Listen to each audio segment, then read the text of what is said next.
Hi ಎಲ್ಲರಿಗೂ ನಮಸ್ಕಾರ. Welcome back to ಕೋಸಿಸಸ್ ಕುಕಿಂಗ್ ಚಾನಲ್. ಬೆಳಗಿನ ಬ್ರೇಕ್ಫಾಸ್ಟ್ಗೆ ಮತ್ತು ಲಂಚ್ ಬಾಕ್ಸ್ಗೆ ಏನಪ್ಪ ಮಾಡೋದು ಅಂತ ಟೆನ್ಷನ್ ಆಗಿದ್ದರೆ ಈ ಥರ ರೈಸ್ನ ಒಮ್ಮೆ ಟ್ರೈ ಮಾಡಿ. ತುಂಬಾ ರುಚಿಯಾಗಿರುತ್ತೆ. ಒಂದು ಸರಿ ಮಾಡಿಕೊಂಡ್ರೆ ಪದೇ ಪದೇ ಮಾಡ್ಕೊತೀರಾ, ಅಷ್ಟು ರುಚಿಯಾಗಿರುತ್ತೆ. ಇದನ್ನು ಯಾವ ರೀತಿ ಮಾಡೋದು ಅಂತ ನೋಡೋಣ.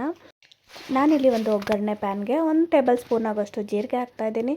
ಹಾಗೆ 1 ಟೇಬಲ್ ಸ್ಪೂನ್ ಆಗೋಷ್ಟು ಮೆಂತ್ಯಕಾಳು, ಹಾಗೆ 1 ಟೇಬಲ್ ಸ್ಪೂನ್ ಆಗೋಷ್ಟು ಸಾಸಿವೆ. ಇದಿಷ್ಟನ್ನು ಹಾಕ್ಕೊಂಡು ಚೆನ್ನಾಗಿ ಡ್ರೈ ರೋಸ್ಟ್ ಮಾಡ್ಕೊಬೇಕಾಗತ್ತೆ. ಸಾಸಿವೆ ಎಲ್ಲ ಚಿಟಪಟ ಅನ್ನಬೇಕು, ಅಲ್ಲಿವರೆಗೂ ಇದನ್ನು ಫ್ರೈ ಮಾಡ್ಕೊಬೇಕು. ಫ್ರೈ ಮಾಡ್ಕೊಂಡಾದಮೇಲೆ ಇದನ್ನು ತಣ್ಣಗಾಗೋಕ್ಕೆ ಬಿಟ್ಟು ಇದನ್ನು ನಾವು ಪೌಡರ್ ಮಾಡ್ಕೊಬೇಕಾಗತ್ತೆ ಮಿಕ್ಸಿ ಜಾರಲ್ಲಿ ಹಾಕ್ಬಿಟ್ಟು. ಈಗ ನಾನು ಒಂದು ಪ್ಯಾನ್ಗೆ 4 ಟೇಬಲ್ ಸ್ಪೂನ್ ಆಗೋಷ್ಟು ಎಣ್ಣೆನ ಹಾಕ್ಕೊಳ್ತಾ ಇದ್ದೀನಿ.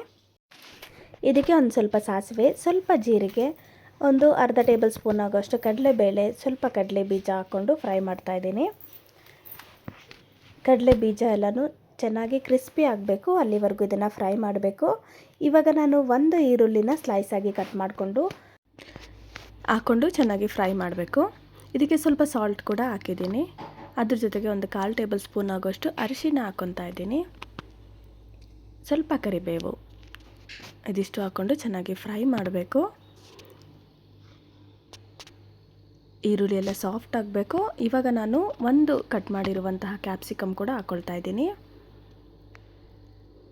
ಇದಕ್ಕೆ ನಾವು 1 ಟೇಬಲ್ ಸ್ಪೂನ್ ಆಗೋಷ್ಟು ಹುಣಸೆ ಹಣ್ಣಿನ ಪೇಸ್ಟ್ ಹಾಕ್ತಾ ಇದ್ದೀನಿ. ನಾನು ಕಡಿಮೆ ಪ್ರಮಾಣದಲ್ಲಿ ಮಾಡೋದ್ರಿಂದ ಸ್ವಲ್ಪನೇ ಹಾಕ್ಕೊಳ್ತಾ ಇದ್ದೀನಿ. ನೀವು ಜಾಸ್ತಿ ಅನ್ನನ ಮಿಕ್ಸ್ ಮಾಡೋ ಹಾಗಿದ್ರೆ ಸ್ವಲ್ಪ ಜಾಸ್ತಿ ಕ್ವಾಂಟಿಟಿಯಲ್ಲಿ ಹಾಕ್ಕೊಳ್ಳಿ. ಈಗ ನಾವು ಮೊದಲೇ ಪ್ರಿಪೇರ್ ಮಾಡಿರುವಂತಹ ಪೌಡರ್ನ 1 ಟೇಬಲ್ ಸ್ಪೂನ್ ಆಗೋಷ್ಟು ಹಾಕ್ಕೊಳ್ತಾ ಇದ್ದೀನಿ. ಸೊ ಮೊದಲೇ ಹೇಳ್ದಂಗೆ ನೀವು ಜಾಸ್ತಿ ಕ್ವಾಂಟಿಟಿಯಲ್ಲಿ ಅನ್ನನ ಮಿಕ್ಸ್ ಮಾಡೋ ಹಾಗಿದ್ರೆ ಸ್ವಲ್ಪ ಜಾಸ್ತಿ ಹಾಕ್ಕೊಳ್ಳಿ.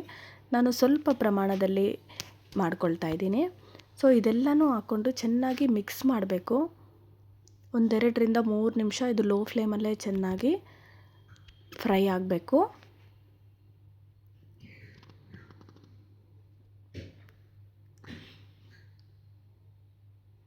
ಇವಾಗ ನೋಡಿ, ನಾನು ರೆಡಿಯಾಗಿರುವಂತಹ ಅನ್ನನ ಹಾಕ್ಕೊಳ್ತಾ ಇದ್ದೀನಿ. ಉದ್ರುದ್ರಾಗಿ ಅನ್ನ ಇದ್ದರೆ ಚೆನ್ನಾಗಿರುತ್ತೆ. ಸೊ ಅನ್ನನ ಹಾಕ್ಕೊಂಡು ಚೆನ್ನಾಗಿ ಮಿಕ್ಸ್ ಮಾಡ್ಕೊಬೇಕು.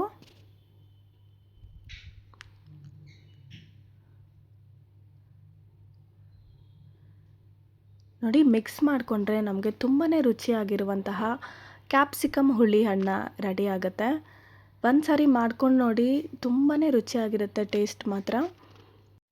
ಇದೇ ಥರ ರೆಸಿಪೀಸ್ಗೋಸ್ಕರ ನಮ್ಮ ಚಾನಲ್ನ ಸಬ್ಸ್ಕ್ರೈಬ್ ಮಾಡಿ, ಲೈಕ್ ಮಾಡಿ, ಶೇರ್ ಮಾಡಿ. Thanks for watching.